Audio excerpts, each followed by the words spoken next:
92% of New Year's resolutions fail by February. Not by December, by February. And the reason isn't laziness or lack of willpower. It's that we're all using the wrong system. Wait, 92%? That's insane. So what's the right system? It's not about setting bigger goals. It's about designing smaller failures. Because your brain isn't wired to succeed, it's wired to survive. And survival means avoiding risk, not chasing dreams. Okay, now I'm hooked. So how do we hack that? We start with a 19th century philosopher who figured this out 150 years ago, and no one listened. His name was William James, and he said, "The greatest weapon against stress is our ability to choose one thought over another." But here's the catch: your brain hates that choice. So we're fighting our own brains? That's depressing. Not fighting, negotiating. And the first rule of negotiation? Never make the first offer. Which is exactly what most people do when they set a resolution. They say, "I'll lose 20 pounds, or I'll write a book," and their brain immediately panics. That's too much. Abort. So what's the alternative? Just not setting goals? No, setting smarter goals. Goals that trick your brain into thinking it's not a goal at all. Like, instead of "I'll go to the gym 5 days a week," you say, "I'll put on my gym clothes." That's it. No pressure, no panic. And here's the wild part: once you're in those clothes, your brain starts whispering, "Well, we're here, might as well do something." That's actually genius. So it's about lowering the bar so low that your brain doesn't resist? Exactly. And it's not just about exercise. This works for any resolution. Want to write a book? Commit to writing one sentence a day. Want to eat healthier? Start by just buying the vegetables. The key is making the first step so small that your brain doesn't even register it as a threat. But what about the people who do stick to their resolutions? What's their secret? They're not superhuman, they're just better at failing. Because here's the thing: failure isn't the opposite of success. It's part of success. The people who succeed are the ones who fail the most, but they fail in tiny ways. They miss a day at the gym, but they don't quit, they just go back the next day. They write a bad sentence, but they don't delete the document, they write another one. So it's not about perfection, it's about persistence? 100%. And persistence isn't about willpower, it's about systems. Willpower is like a muscle, it gets tired. But systems? Systems are like autopilot. Once you set them up, they keep you going even when you don't feel like it. Okay, but how do you build a system that actually works? Because I've tried planners, apps, accountability buddies, none of it sticks. Because most systems are built on motivation, and motivation is a lie. Motivation is the spark, but it's not the fire. The fire is habit. And habits aren't built by trying harder, they're built by designing your environment. Designing your environment? Like, moving your couch so you have to walk past your gym shoes? Exactly. Or deleting social media apps off your phone so you're not tempted to scroll. Or keeping a book on your nightstand instead of your phone. Your environment is either working for you or against you. And most of us don't even realize we're in a war zone. That's a little terrifying. So my phone is sabotaging me? Not just your phone, your whole life. Your kitchen, your desk, your commute. Every decision you make is influenced by the environment you've built. And if you haven't consciously designed that environment, you're leaving it up to chance. And chance doesn't care about your resolutions. Okay, so what's the first step? How do I start designing my environment? Start with one thing. One tiny thing. Like, if you want to read more, put a book on your pillow. If you want to drink more water, put a glass by the sink. If you want to meditate, set out a cushion. The goal isn't to do the thing, it's to make the thing so obvious that you can't ignore it.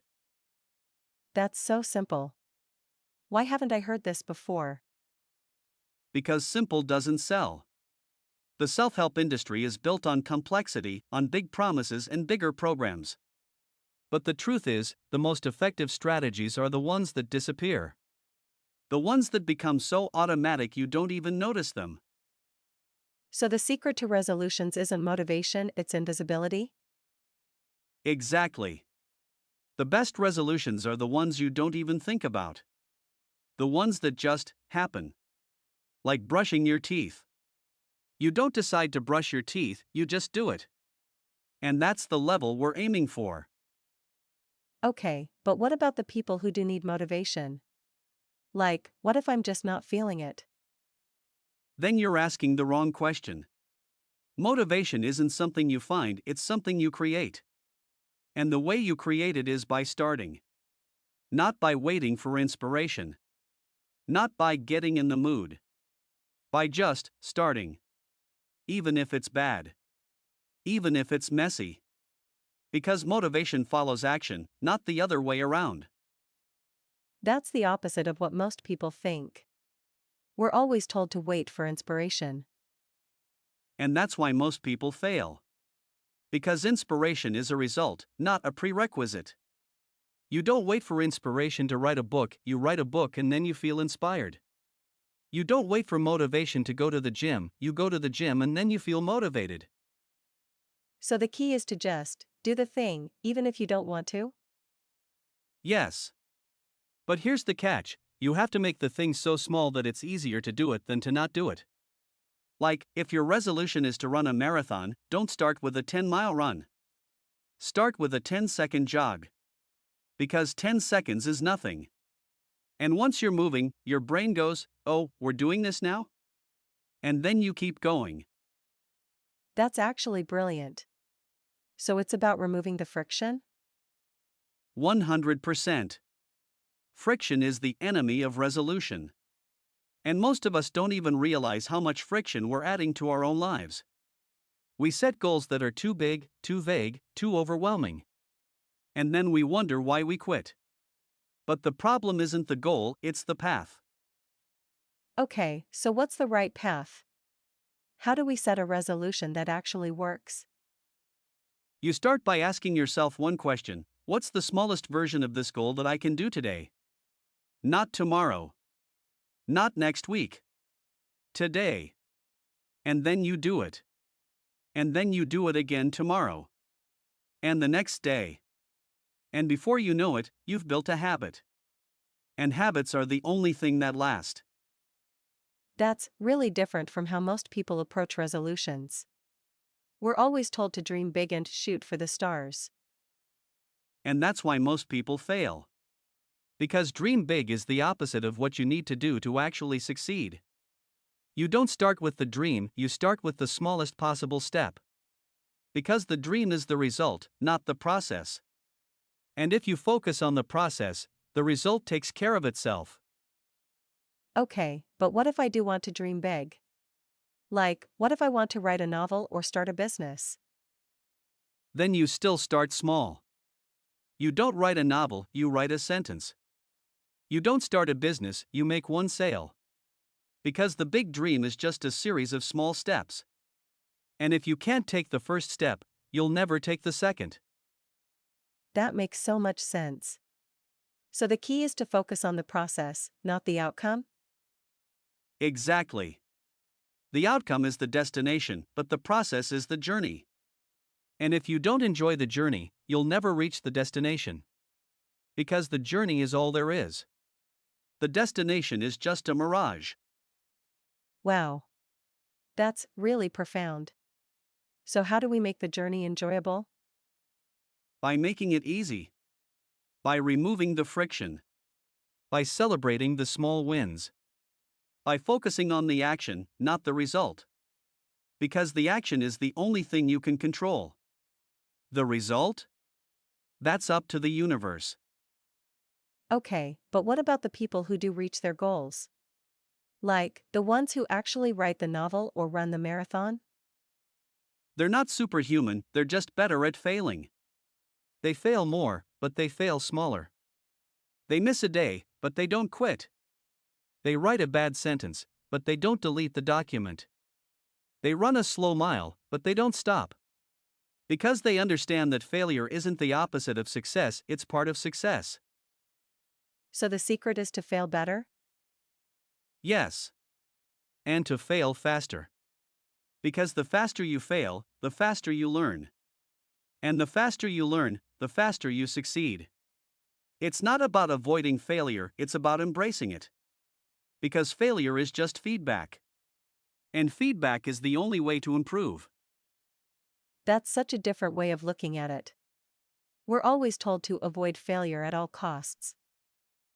And that's why most people never succeed. Because they're so afraid of failing that they never even start. But the people who do succeed? They're the ones who fail the most. Because they're the ones who try the most. And trying is the only way to win. Okay, so what's the one thing people should do today to make their resolution stick? Ask yourself, what's the smallest version of my goal that I can do right now? And then do it. Not tomorrow. Not next week. Right now. Because the key to resolution isn't motivation, it's momentum. And momentum starts with one small step. That's actually doable. So if I want to start exercising, I don't commit to an hour at the gym, I just put on my shoes? Exactly. And if you want to write a book, you don't commit to a chapter, you just write one sentence. Because one sentence is nothing. But it's also everything.